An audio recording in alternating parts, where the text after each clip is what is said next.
በጋሞ ዞን በደረሰው አደጋ ምክንያት ህይወታቸውን በሞት ላጡ ወገኖቻችን እግዚአብሔር ነፍሳቸውን በክብር ይቀበልልን። በአሁኑ ወቅት በእግር ረጅም እንቅስቃሴ ማድረግ ባለመቻሌ ምክንያት የወገኖችን ሀዘን በአካል በቦታው ተገኝቼ መካፈል አልቻልኩም። አባ እንዴት ናችሁ? ሰላም ነው አለው። በእናት እርቦኛል። በእናት ምን ሆነ ነው? ስኳር አለብኝና እርቦኝ ነው። እና ምን እንርዳው? የሚበላ ነገር የምገዛበት ብር አላችሁ? ብር ካላችሁ የሆነ ነገር በእናት ውሃም የሆነ ነገር ካላችሁ።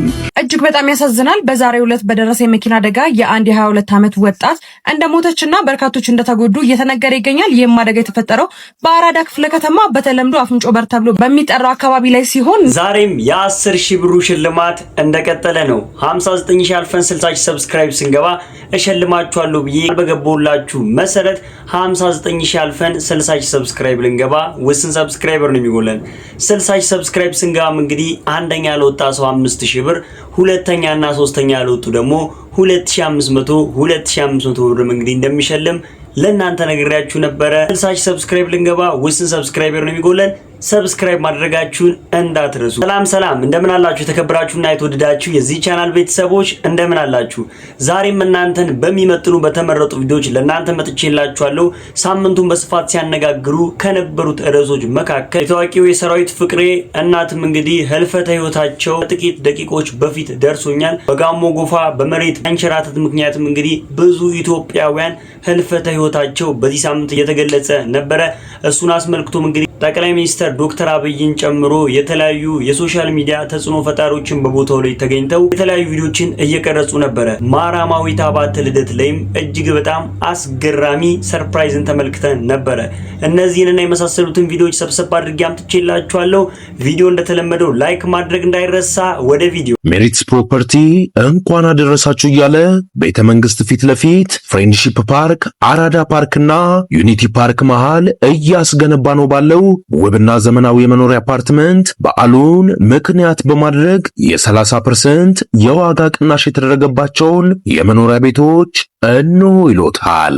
በጥሬ ገንዘብ 70% ለሚከፍሉ ደንበኞች ባለ 1 መኝታ 3 ሚሊዮን ብር፣ ባለ 2 መኝታ 6 ሚሊዮን ብር እንዲሁም ባለ 3 መኝታ በ9 ሚሊዮን ብር ማግኘት ይችላሉ።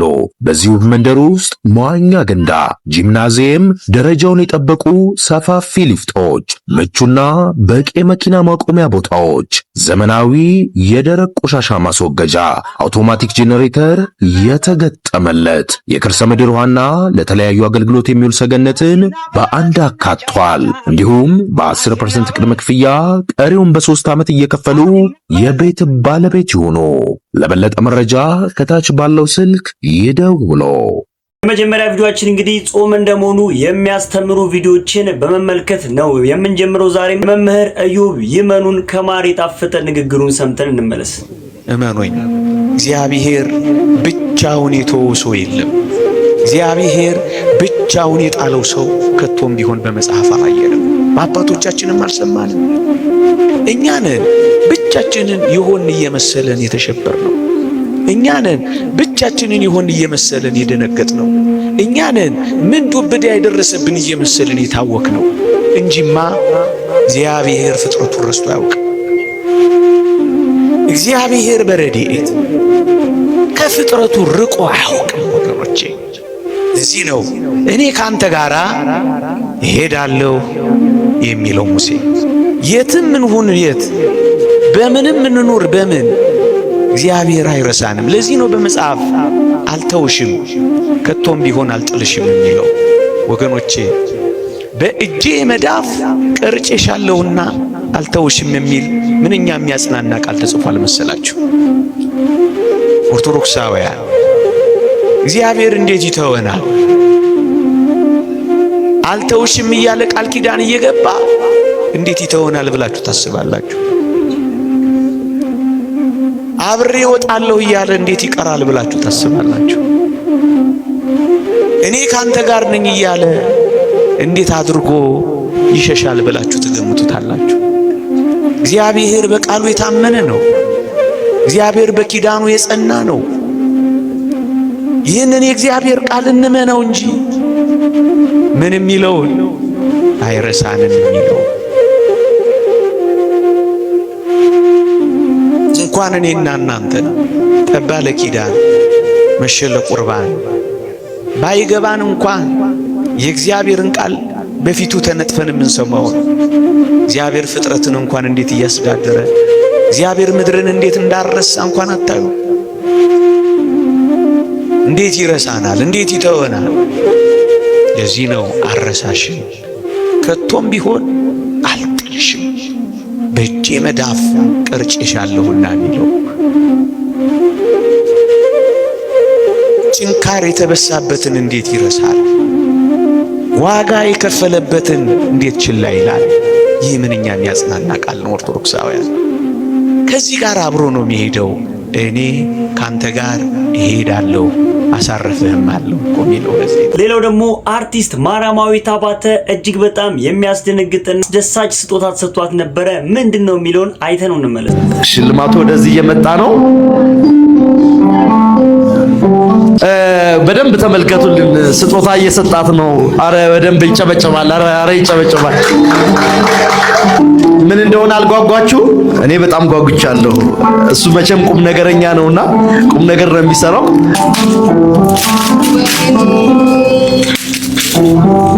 አቤት አቤት አቤት! አረ አጨብጭቡ በደንብ! አረ በደንብ አጨብጭቡ! ይሄ ስጦታ ያው እኛን ያገናኙን ቦታዎች ናቸው። እነዚህ ቦታዎች ያው በመጀመሪያ ሰሚነሽ ኪዳነ ምሕረት ነው አብረን ሄድ ነው። ቀጥሎ ላሊበላ፣ ከዛ ጅሩ አርሴማ። እሷ ስትሄድ እዛ ቦታ ላይ እኔ ያነሷት ፎቶዎች ናቸውና ያው በምንሄድባቸው ቦታዎች ሁሌም ደስተኛ ስለምትሆን ታስታውሳቸዋለች። ግን ሁሌም እንዲያየችው ደስ እንዲላት ብዬ ነው ይሄንን ስዕል በእጅ ነው የተሳለው። ባይዘይ አረ በደንብ አጨብጭቡልን፣ በደንብ አመስግኑልኝ። ቤት አሉ ደግ ጎረቤት፣ ደግ ጓደኛ ነፍስ ታስምራለች አይደል? እማዬ አይተውታል። ኑ ወደዚህ ኑ በደንብ ውት። እማዬ የሚገርም ነው። 3 ቦታ ትልልቅ ገዳማት የሚያስታውስ ስጦታ ነው። እግዚአብሔር ይባርክህ። ይሄ ብቻ አይደለም ግን እያለ ነው። ስለዚህ ይቀጥላል።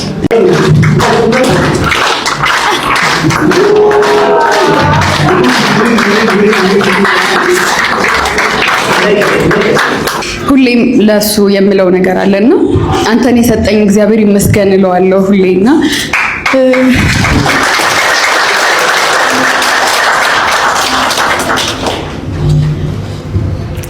ስለሁሉም ነገር እግዚአብሔር ይመስገን። በጣም ነው የማመሰግነው ሁላችሁንም።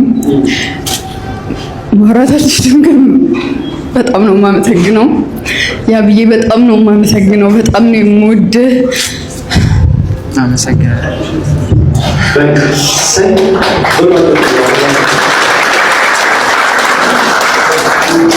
ማስታወሻ ብቻ ሰጥቶ ቢያውቁ ኖሮ ያቡ የሆነ ነገር ይጎለው ነበር።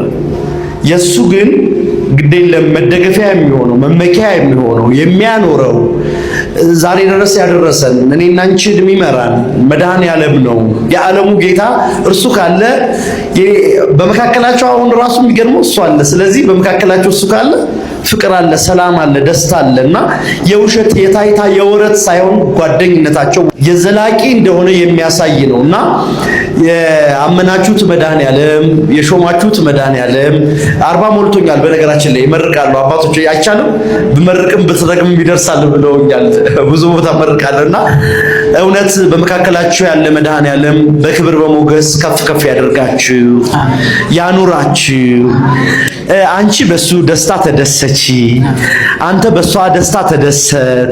ክፉ ነገር አያሳያችሁ። ደስታና ዓለም ሁሉ ወደ እናንተ ይምጣ። ከናንተ አልፋችሁ ለወገኖቻችሁ ለቅድስት ቤተክርስቲያን ለብዙ የምትተርፉ እግዚአብሔር ያደርጋችሁ። እግዚአብሔር ያደርጋችሁ። በእውነት አረ እግዚአብሔርን በደንብ አመስግኑልኝ።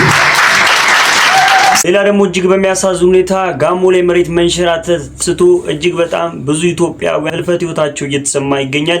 ይሄን አስመልክቶ እንግዲህ ድምፃዊ አስጌ በቦታው ላይ ተገኝቶ ያለውን ጥልቅ ሐዘን እና የተሰማውንም ስሜት በቪዲዮ ገልጾ ነበረ። አይተነው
የተፈጠረው ነገር እጅግ በጣም እኔ በኩሌ አዝኛለሁ። ጋሞ ለመርዳት የምትፈልጉ ሰዎች ደግሞ ዞኑ በተከፈተ አካውንት የቻላችሁትን ያክል ጋፍ በማድረግ ለነዚህ ለምስኪን ህዝቦች ከጎናቸው መቆማችንን ልናሳይበት የሚገባው ሰዓቱ አሁን ነውና ሁላችንም አንድ በመሆን ለጎፋ ላይ የተፈጠረው እጅግ በጣም አሳዛኝ ሀዘን ሁላችንም በመተባበር ከዚህ ስሜት እንዲወጡ የቻልነውን ማድረግ እንደሚኖርብንም እንግዲህ እኔ በዚህ አጋጣሚ ልነግራችሁ ፈልጋለሁ። ሌላው ደግሞ ሰይፉ ኦን ኢቢኤስ ላይ እጅግ በጣም አስገራሚና ብዙ ሰዎችን ያስደሰተ ልዩ የሰርፕራይዝ ፕሮግራም ነበረ። እሱም ፕሮግራም ያላያችሁ ሰዎች እንግዲህ ትኖራላችሁ ብዬ ስላሰብኩኝና ሰርፕራይዙም እጅግ በጣም ስላስገረመኝ እናንተም እንድታዩት ስል ይዤላችሁ መጥቻለሁ።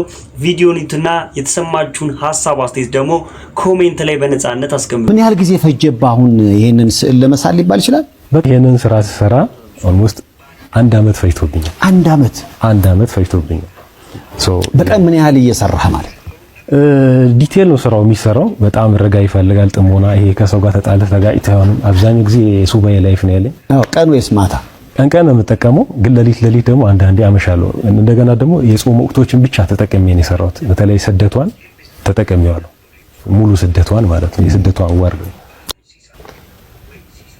አሁን ምን እየፈለክ ነው? እስቲ ንገረኝ። እኔ ዲቴል ለማየት እየሞከርኩ ነውና ቅድም ከነገርከኝ ተነስቼ ይሄ ዘንድሮን ይሄን ለጨረታ የሚቀርብ ስል ለየት የሚያደርገው በዳይመንድና በወርቅ ነው የተሰራው አልከኝ። እሱንም እያየሁ ነው። በስዕሉም ደግሞ በጣም ተመስጫለሁ። እንደዚህ አይነት ስዕል አይተህ ታውቃለህ? ከአሁን በፊት አይቼ አላውቅም። ምክንያቱም የእመቤታችን ስዕል ብዙ ጊዜ ከለቅሶ ጋር ይቻላል። ያ ይመስለኛል ለየት የሚያደርገው። አዎ በእርግጥ አንደኛ እሱ ነው። ሁለተኛ ከጀርባው ያለው የክርስቶስ መስቀል ነው። ይሄ የሚወርደው ደሙ እንግዲህ የደሙ ደርቆ ነው የምታየው። በጣም ተሰብራ ነው እዚህ ጋር ያለው ሐሳቧ ማለት ነው። ማለት ስሜቷ በጣም የምትወደው ልጇ ወዳጇ እንግዲህ ከመስቀል ላይ ካወረዱት በኋላ ወደ መቃብር የወሰዱበት ታይም ላይ ነው ያለችው። 7 የብርሃን መላእክቶች መጥተው ሊያጽናኗት ሞክረዋል። አባቷ ቅዱስ ዳዊት መጥቶ ሊያጽናናት ሞክሯል፣ ግን እሷ ልትጽናና አልቻለችም። በትንቢት አረጋዊ ስምዖን እንግዲህ ገና ልጅ እያለ የነገራት አንድ ታሪክ ነበረ። የሉቃስ ወንጌል ምዕራፍ 2 ከቁጥር ከ34 እስከ 35 ላይ ያለው ወንጌል ላይ ያለ ቃል ነው። በነፍስሽ ሰይፍ ያልፋል ብሎ ተናግሯታል። ያንን በተሰማትም ሰዓት በጣም ፊላጋ ተሰምቷታል። ብዙ ጊዜ ሰዎች እኛ እንደምንሞት እናውቃለን፣ ይደብረናል፣ ደስ አይለንም። እሷ ደግሞ እያንዳንዱ መከራው ላይ እያየችው አብረው ነው ሄደችው። የመጨረሻ ታይም ላይ ድክም ብሏት ከአቅሟ በሆነበት ሰዓት ላይ ነው እንግዲህ ንግስት የሆነች እናት ስብር ብላ የምናየው ማለት ነው። ያ ትንቢት የተፈጸመበት ነው።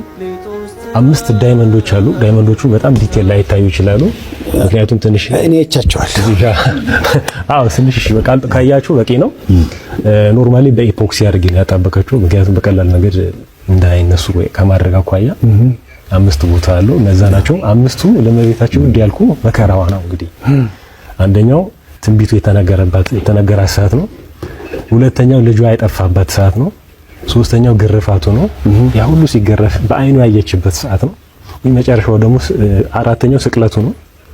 የመጨረሻው ደግሞ ወደ መቃብር የወረደበት ነው። ስለዚህ እነዚህ ምሳሌ በማድረግ ለሷ ውድ የሆኑት እነዚህ ሀዘኖቿ እኔና እናንተ ደግሞ ያን ያህል ዋጋ ሳንከፍል የዘላለም ሕይወት እንድናገኝ ቃል የተገባላት ስለሆነ በዳይመንድ አድርጌዋለሁ። የሷ በዳይመንድ በሀዘን ነው፣ የኔና እናንተ ሕይወት ደግሞ በደስታ መንግስት ሰማያት በማግኘት በዳይመንድ ቀይረዋለች ማለት ነው። ስለዚህ ይሄንን ልጇ ይገባላት በሷ ሀዘን ምክንያት የተሰጣት ያንን በማስመልከት ከተለመደው ስዕል ወጣ ባለ ካልታየው መንገድ ታየ። በዛ አድርጌ እንደ በቻልኩ መጠን ለመግለጽ ሞክሬያለሁ። የዙሪያው እውነተኛ ወርቅ ነው የተጠቀምኩት። ይሄ ዙሪያው ይሄ ነው። ወርቆቹ እንደዚህ የሚያብረቀርቁ ጠቅላላ ወርቅ ናቸው። 3 ሰዓት ነው የፈጀብኝ ለመለጠፍ። በጣም ወገቤን አሞኛል እና ይሄ ነው የሚመስለው እንግዲህ ያው እንዳልኩ ትልቁ ዓላማዬ ውጪ እንደሄደ የነበረው ትልቅ ቦታ ለማድረስ አንዳንዴ ውድ የሆኑ ነገሮች ብዙ ጊዜ ዋጋቸው ከፍ ሲል ውድ ይባላሉ። የቤተክርስቲያን ነገሮች እግዚአብሔር ክርስቶስ ዋጋ የከፈለው ውድ ነገር ነው፣ ቀላል ነገር አይደለም። በቀላሉ ማድረግ ይችል ነበር፣ ግን ያ መንገድ የመረጠው እሱ ያንን ነገር ብዙ ነገርኛ ሊያስተምር የራሱን ሕግ ራሱ መፈጸም ስለሚችል ብቻ እሱ ውጪ ማንም ነገር ያን ነገር ማድረግ ስለማይችል ነው ያነረው። ከዛ አንፃር በኢንተርናሽናል ደረጃም ፍላጎቶች አሉኝ። ኮንታክት የሚያደርጉኝ ሰዎች ካሉ እመቤታችንን ስዕል አድኖ ቱር ማድረግ እፈልጋለሁ። የተሻለ ቦታ ዓለም ላይ እጅግ በጣም ውድ ሆኖ ቢሸጥ ደስ ይለኛል። ትልቁ ህልሜ እንደሱ ነው። ፋይናንሻል ሆነ መግባቱ አይደለም ቁም ነገር። ሰርች ስታደርግ የሚወጣሉ ፎቶዎች አሉ በጣም ውድ ተብለውና ይሰማኛል። ያኛው እንዴት የእናቴ ያልበለጠም ትላለህ። ገብቷል አይደል? ከዛ አንፃር ያንን ምኞቴን ማሳካት ፈልጋለሁ።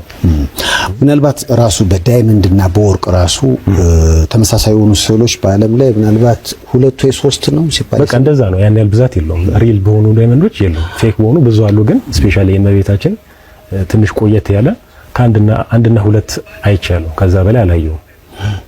ስለዚህ ምናልባት ወይ በአፍሪካ በኢትዮጵያ ለመጀመሪያው እንደው በትውልዳችን የሰራነው ሊሆን ይችላል ብዬ አስባለሁ።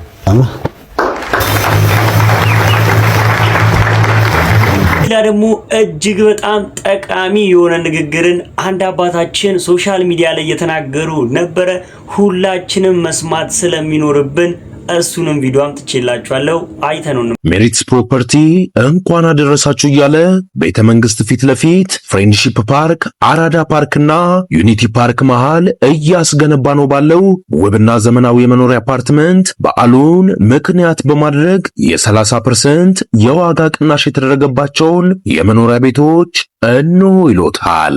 በጥሬ ገንዘብ 70% ለሚከፍሉ ደንበኞች ባለ 1 መኝታ 3 ሚሊዮን ብር፣ ባለ 2 መኝታ 6 ሚሊዮን ብር እንዲሁም ባለ 3 መኝታ በ9 ሚሊዮን ብር ማግኘት ይችላሉ። በዚህ ውብ መንደር ውስጥ መዋኛ ገንዳ፣ ጂምናዚየም፣ ደረጃውን የጠበቁ ሰፋፊ ሊፍቶች፣ ምቹና በቂ መኪና ማቆሚያ ቦታዎች፣ ዘመናዊ የደረቅ ቆሻሻ ማስወገጃ፣ አውቶማቲክ ጄኔሬተር የተገጠመለት የከርሰ ምድር ውሃና ለተለያዩ አገልግሎት የሚውል ሰገነትን በአንድ አካቷል። እንዲሁም በ10% ቅድመ ክፍያ ቀሪውን በ3 ዓመት እየከፈሉ የቤት ባለቤት ይሁኑ። ለበለጠ መረጃ ከታች ባለው ስልክ ይደውሉ። ሪሌሽንሺፕ ወደ ትዳር የማይቀየር ከሆነ አላውቅም ትርጉሙ ምን እንደምለው። እኔ በቃ የተቀጨ ነገር ነው የሚሆነው። ሪሌሽንሺፕ ወደ ትዳር ሲሆን ግን ለአቅመ ሰው ደረሰ። በቃ ሰው ሆነ፣ ሙሉ ሰው ሆነች።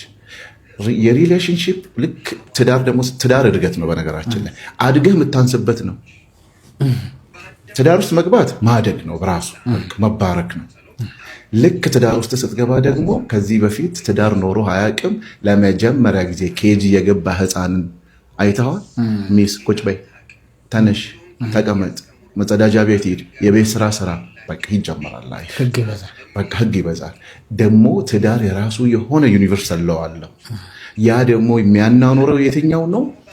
ውጪ ላይ የኖርከው ሪሌሽንሺፕ አርቲፊሻል ነው። ቲያትር ተጫውታችሁ ነው የመጣችሁት። በቃ ሀሪፍ ድራማ ሰሪዎች ናችሁ። ሁሉም ጥሩ ነው።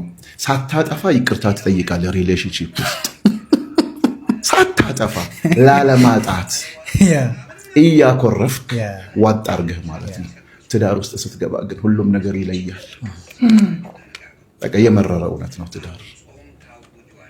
ስለዚህ ከዛ በኋላ ምን ይሆናል? ላይፍን ያው ትዳር ሁል ጊዜ ትምህርት ቤት ነውና ትጀምረዋል። ምን አይነት ባህሪ ነው ጥሩ ትዳርን እንዲኖር የሚያደርገው? መቻል፣ መከባበር፣ ሁለት እቺ ነገር ካለች በቃ መቻል ምን ማለት ነው? ምክንያቱም አሁን ብዙ ሰዎች መቻል ሲባል እንዲያርጎኝ ልክ እኮ አለው ወይም እንዲያርጋኝ ልክ አለው እስኬት የሚችለው ይላል። ምን ልክ አለው ማለት? ትዳር ውስጥ መለኪያው ምንድነው? ልክ አለው ማለት ለምሳሌ ልትወደላት አይገባ ማለት ልክ እዚህ ውስጥ ልኮ ምን መሰለ? ለራስ የማትፈልገውን ነገር ለሷ አታርግ፣ እሷም ለራሷ የማትፈልገውን ነገር አንተን አለማድረግ። ውጪ ላይ የሌለ ማንነት ነው ክራይቴሪያ አድርገህ የምታመጣው። ትዳር ውስጥ እሱ አይሰራም። በቃ ለራስ የማይመች ተሳዳቢ ከሆንክ ያ ስድብ አንተ የሚያሳምም ከሆነ ያንተ ሚስት ያሳምማታል። መሳደብ የለብን። በቃ ልኩ እንደዛ ነው። ያ ካልሆነ ትቀጥላለህ። በቃ ጠጠጥ እንደ ሶኬት ይጀመራል። ያቺን ነው መጠንቀቅ ያለብህ። ትዳር ሁሉ እንደዚህ ሲያወሩ ቲቪ ላይ 40 ዓመት 50 አንድ ቀን ሳይናገረኝ ድራማ ነው እሱ። ከሚስት ጋር ትጋጫላችሁ? ለምንድን ነው ማለት እንደ ሰው አይደለህም እንዴ? ከሚስት ጋር ካልተጋጨ አላገባህም። በረፍ በቃ ትዳር እንደዛ ነው። መጋጨት ኢነሴንስ ወደዚህ አታምጡት። ሁሉ ጊዜ እኮ ምቾት የለም። ከራስ ራሱ እኮ የምትፈልገውን ነገር አታገኝም እኮ እንኳን ሶስተኛ ሰው ወደ ህይወት that's amazing ራስ ጋር ራሱ ደስተኛ አይደለም አንዳንዴ ነገር አታመጣም። ስለዚህ እንዴት ነው ከሷ ጋር ራሳችን ላይ ኢቭን ማንወደው ባህሪ ያለ አይደለም ሰው ላይ ሳይሆን ራስህ ላይ ሙሉ በሙሉ 100% ሳታገባ በፊት በቂ ሀብትም ኖሮ ሁሉ ነገር ተሟልቶ ለራሱ እኮ የምትፈልገው ነገር ሁሉ አይሟላልም። ከራስህ እንኳን ከሚስትና ሶስተኛ ወገን የማታውቃት ሌላ ቤት ካደገች ከራስህ እንኳን አታገኝም። ስለዚህ ደግሞ ከሰው ጋር ስትኖር ደግሞ ምንድነው ማድረግ ያለው? የራስን ፍላጎት ብቻ አይደለም መንዳት ያለው። ኢቭን ተዳርተውና በጓደኞች ፊት የማይወዱልህ ነገር ነው። ደግሞ ዮኒ ማኛ በመጨረሻም ኦርቶዶክስ አሸነፈች ሲል የለቀቀው ቪዲዮ ብዙዎች እንዲነጋገሩበት ምክንያት ሆኗል። ሰላማችሁ ብዝት ይበልልኝ። የኔ ጥያቄ ነው። መቼም ሶሻል ሚዲያ ላይ ብዙ ጊዜ እንተዋወቃለን ቤተሰብ። በፕሮቴስታንት ጾም በአደባባይ አይታወጅም። በጌታና በአንተ መካከል በአንቺ መካከል ያለውን ነገር አዋጅ አታውጅም ብለው ሽንጣቸውን ይዘው ሲከራከሩን የነበሩ ወንጌላውያን፣ ሐዋርያት፣ ነቢያት፣ ዘንጥ በክርስቶሶች በአደባባይ ሙሉ ወንጌል ቤተክርስቲያን ለአንድ ወር ጾምና ጸሎት አወጀች የሚባለውን ሲሰማ ወይም ሲሰሙ እውነት ሐሳቡን ይቀበሉታል ወይስ ሙሉ ወንጌል አታቅም፣ ሙሉ ወንጌል የሚያስተምሩ አገልጋዮች ዋጋ የላቸውም፣ እኛ መጽሐፉ በሚለው ነው የምንሄደው ትላላችሁ? ምክንያቱም ኦርቶዶክስን ስትወቅሷት ነበረ። በአደባባይ የምትጾመው በአደባባይ የምታውጀው እያለ ኤርሚያስ አይተንፍሱ ወይም ቀለመወርቅ አይተንፍሱ እነ ፓስተር ትዝታው እነ ሌሎችም መጨመር እንችላለን። እነ ኤፍሬም ባለ ጊዜ ባለዋቴ ምናምን ይመጡና እንደዛ አይነት ሳክስ ይሰክሱን ነበር። እስቲ እቺን ነገር ቀስ እያላችሁ ተነጋገሩባት። አው ጾም ታውጇል በጴንጤ እና ምን እንደምትሉ መስማት እንፈልጋለን። ስለዚህ ልቦና ይስጣችሁ። መጽሐፍ ቅዱስ ብፌ አይደለም፣ ቅርጫ አይደለም። የምትፈልገውን እየመረጥክ ከዛም ከዚህም የምታረገው ሳይሆን ሙሉን መጽሐፍ ቅዱስ ብሉይ ኪዳኑንም አዲስ ኪዳኑንም ለኛ የተሰጠን ስጦታ ነው ከእግዚአብሔር አምላክ። ስለዚህ እንደዚህ አይነት ቁማር ቀርቶ ሙሉን ሐሳብ ተቀብሎ በእግዚአብሔር መንገድ መመላለሱ መልካም ነው ብዬ አስባለሁ። ሌላ ደግሞ እንግዲህ ስቱዲዮ ከመግባቴ ከ5 ደቂቃ በፊት ታዋቂው አርቲስት ሰራዊት ፍቅሬ እናት ህልፈተ ህይወት ጉርሻ ፔጅ ይዞት የወጣን መረጃ አስመልክቶ ሙሉ ጽሁፉን እዚህ ጋር አስቀምጥላችኋለሁ። እሱ መመልከት ትችላላችሁ። ታላቁ ለተወዳጁ አርቲስት ሰራዊት ፍቅሬ ሁላችሁም መጽናናትን ኮሜንት ላይ ተመኙለት። ቤተሰቦች ለዛሬ ይዤላችሁ የመጣሁት የተመረጡ ቪዲዮዎች እነዚህን ይመስሉ ነበረ። እንደወደዳችኋችሁ አልጠራጠርም። ቪዲዮ ላይክ ሳታደርጉ የጀመራችሁም ላይክ ማድረግ እንዳይረሳ። ቀጣይ 10,000 ብሩን እናወጣለን ብዬ አስባለሁ። በቀጣይ ቪዲዮ እስከምንገናኝ ድረስ ቸር ሰንብቱ። እወዳችኋለሁ።